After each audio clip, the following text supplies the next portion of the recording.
This poem has two main elements that conclude into a main underlying theme. Eli and Abby will share the two main elements, and I will later explain to you how the two main elements have shaped the overall theme and what that overall theme is. The first main element of the poem is nature. Robert Frost uses nature to create profound feelings, different significances, and an assortment of symbols throughout the piece. Let's first go through and circle some words that have to do with nature. Wind is the first word. Wind suggests change. The expression, I sense a change in the wind, suggests that the wind is a carrier or change of words. Hill is the next word. Frost uses the words down and hill together. An expression along the lines of it all went downhill from there might come to mind. Downhill is suggesting that the character is looking towards a negative future. Summer. Summer is a season. A season that is associated with freedom, bliss, and also change. When an adolescent, a student changes grades, example 8th to 9th grade, in the summer. But Frost uses the words past with summer. That time of blissful freedom is over and done with.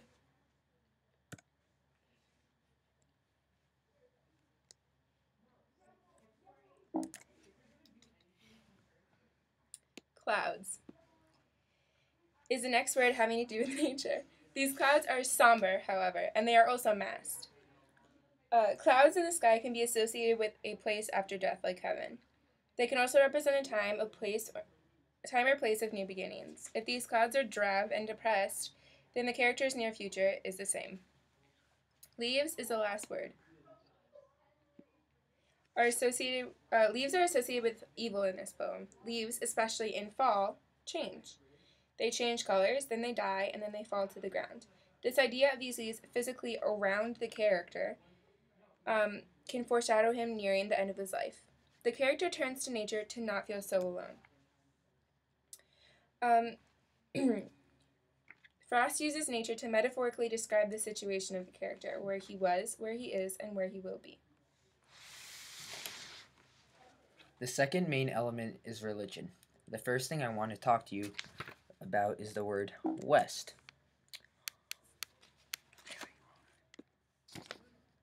The western direction symbolizes many things in religion. In ancient Egyptian religions, the west was the direction of death. The sun sets in the west. Sun symbolizes life, and if the sun sets, the life is metaphorically over. In ancient Celtic religions, west was associated with movement and change. The next thing that ties in with religion is Frost's metaphoric creation of snakes in the poem.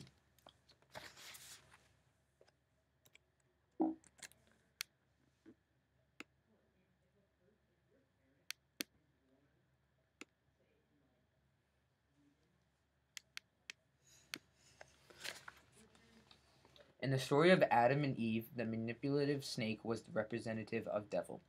However, in Native American religions, the snake is associated with the grandfather. It is sacred. Literature, mythology, and religion uses snakes to represent a force of life in transformation.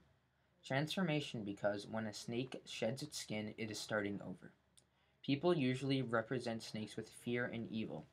Not only are these snakes sinister, but they also blindly struck at the character. The character of the poem was being metaphorically struck with change, but the idea of change was frightening and sinister to him. Word I had no one left but God is the last sentence in the poem and arguably the most important. The line shows not only the character's faith in religion, but it also shows that he has hit a point in his life when God is his only retreat. If the character is nearing the end of his life, it is now time for him to turn to God. In conclusion, and from these two elements, we've determined that the main theme of the poem is negative and fearful change. The character is scared and depressed by change. Frost uses some keywords to show negativity and depression. For example, bereft. Bereft is mainly associated when related to a time of loss. The character has lost himself in this poem.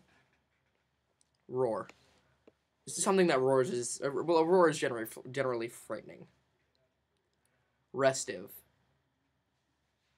Restive means unable to be controlled easily, like the character is not able to control the change. Down and frothy.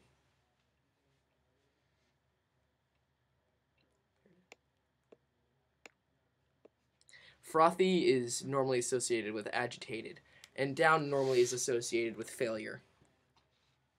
Past.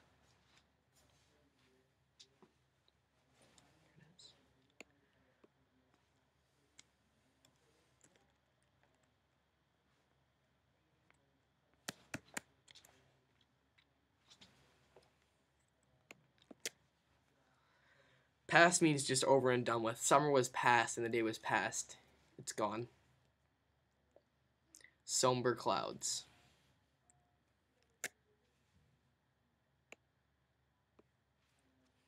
Somber clouds. Somber is used generally with dark, depressing, and drab. Sagging. Sagging represents oldness, and if something is sagging, it is not new, not perfect.